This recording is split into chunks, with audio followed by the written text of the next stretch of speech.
Sen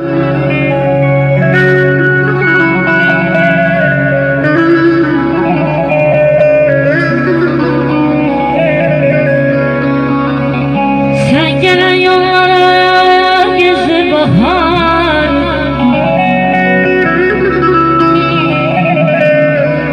eşkinden zalim sudak akar.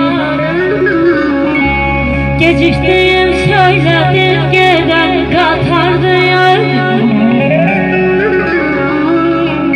geciktim söyledim gelen katardım. Yüreğine ki beni sevmesin vallahi baba.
Kalbimde ocağım birden,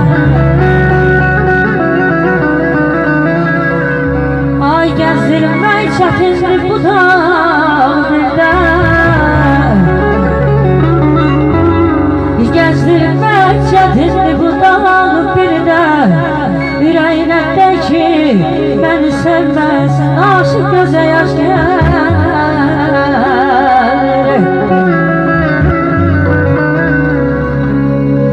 Göze yaş gelir, kibrizde kaş gelir. Deyirəm bugünkü məclisə gələnlər belə hamısı xoş gəlir. Mən aşıqəm gün olsun, gecə keçsin gün olsun. Mən aşıqəm gün olsun, gecə keçsin gün olsun. Bizim beylə gəldiniz ay Allah, bizim beyle geldiğimiz güzel bəxtiyar olsun. Aman aman aman aman aman, yan aman aman aman aman, acan